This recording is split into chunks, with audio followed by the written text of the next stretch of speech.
Good morning and welcome back to the Chaplain channel. Happy Monday. My name is Natalie and I'm the Chaplain. We have been reading from the book of Genesis. Today we'll pick it up in chapter 11. Hope you have your Bibles open. Join me as we read. Now the whole earth had one language and one speech.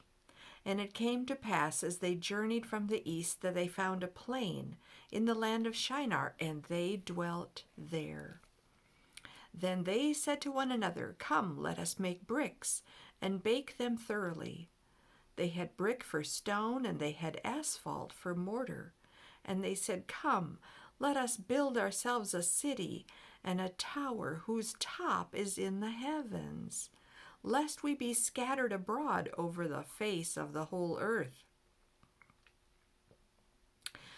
But the Lord came down to see the city and the tower which the sons of men had built. And the Lord said, Indeed, the people are one, and they all have one language, and this is what they begin to do. Now nothing that they propose to do will be withheld from them. Come, let us go down and there confuse their language, that they may not understand one another's speech. So the Lord scattered them abroad from there over the face of all the earth, and they ceased building the city. Therefore its name is called Babel, because there the Lord confused the language of all the earth, and from there the Lord scattered them abroad over the face of all the earth. This is the genealogy of Shem. Shem was 100 years old, and begot Arphaxad 2 years after the flood. After he begot Arphaxad, Shem lived 500 years, and begot sons and daughters. Arphaxad lived 35 years, and begot Salah. After he begot Salah, Arphaxad lived 403 years and begot sons and daughters. Salah lived 30 years and begot Eber. After he begot Eber, Salah lived 403 years and begot sons and daughters. Eber lived 34 years and begot Peleg. After he begot Peleg, Eber lived 430 years and begot sons and daughters. Peleg lived 30 years and begot Ru. After he begot Ru, Peleg lived 209 years and begot sons and daughters. Ru lived 32 years and begot Serug. After he begot Serug, Ru lived 207 years and begot sons and daughters. Serug lived 30 years and begot Nahor. After he begot Nahor, Serug lived 200 years and begot sons and daughters. Nahor lived 29 years and begot Terah. After he begot Terah, Nahor lived 119 years and begot sons and daughters.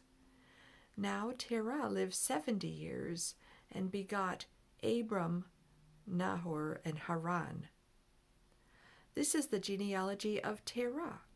Terah begot Abram, Nahor, and Haran.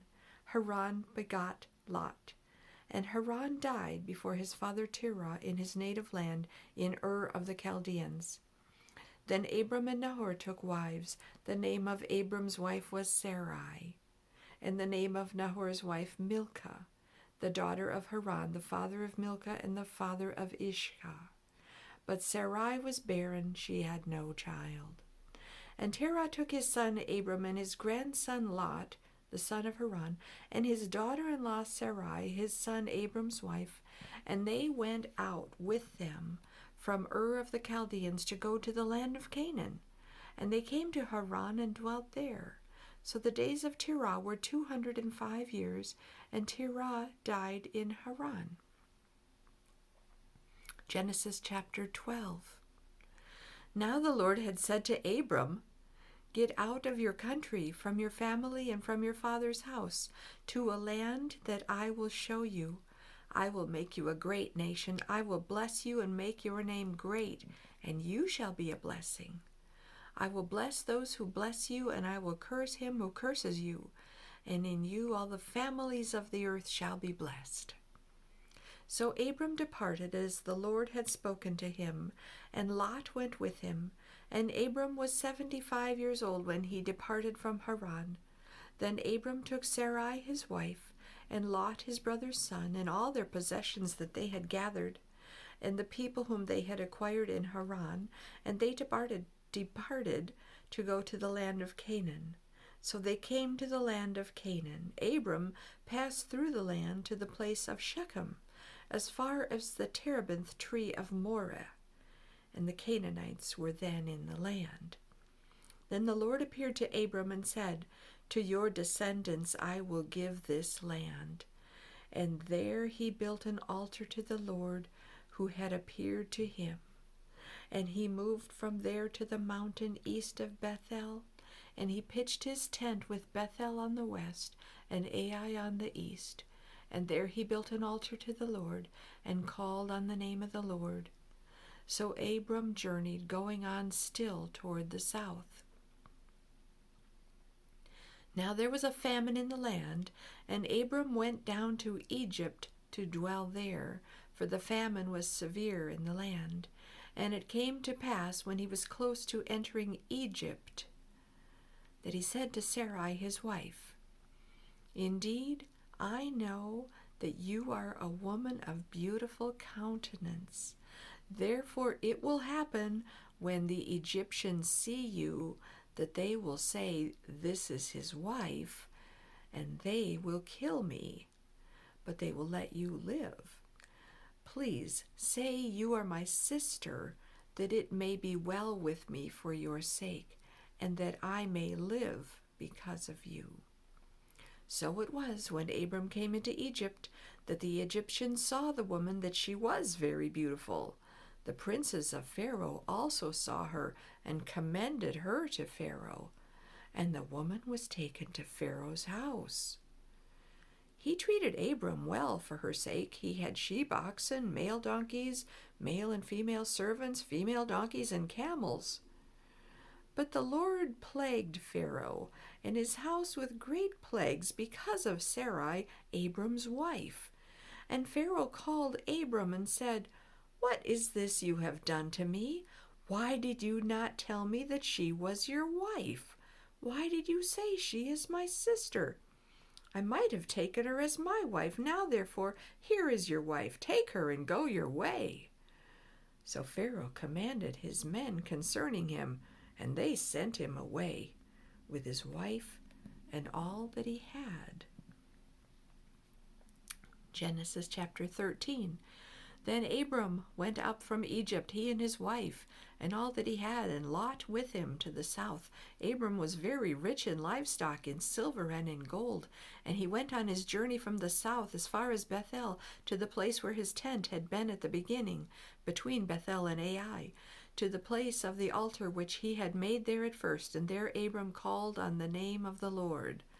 Lot also, who went with Abram, had flocks and herds and tents. Now the land was not able to support them, that they might dwell together, for their possessions were so great that they could not dwell together. And there was strife between the herdsmen of Abram's livestock and the herdsmen of Lot's livestock. The Canaanites and the Perizzites then dwelt in the land. So Abram said to Lot, Please let there be no strife between you and me, and between my herdsmen and your herdsmen, for we are brethren. Is not the whole land before you? Please separate from me. If you take the left, then I will go to the right. Or if you go to the right, then I will go to the left. And Lot lifted his eyes and saw all the plain of Jordan, that it was well watered everywhere, before the Lord destroyed Sodom and Gomorrah. Like the garden of the Lord, like the land of Egypt, as you go toward Zoar. So Lot chose for himself all the plain of Jordan, and Lot journeyed east. And as they separated from each other, Abram dwelt in the land of Canaan, and Lot dwelt in the cities of the plain, and pitched his tent even as far as Sodom. But the men of Sodom were exceedingly wicked and sinful against the Lord.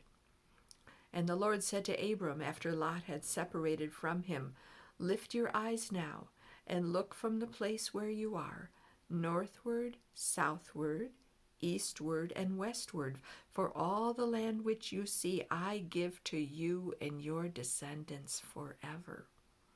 And I will make your descendants as the dust of the earth, so that if a man could number the dust of the earth, then your descendants also could be numbered.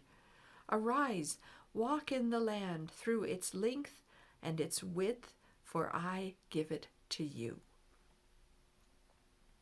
Then Abram moved his tent and went and dwelt by the terebinth trees of Mamre, which are in Hebron, and built an altar there to the Lord. I think we'll stop right there. Thank you so much for joining us today. May the Lord bless you and keep you. May the Lord's face shine on you and be gracious to you. May the Lord lift up his countenance on you and give you his peace. Shalom. We'll see you next time on the Chaplain channel.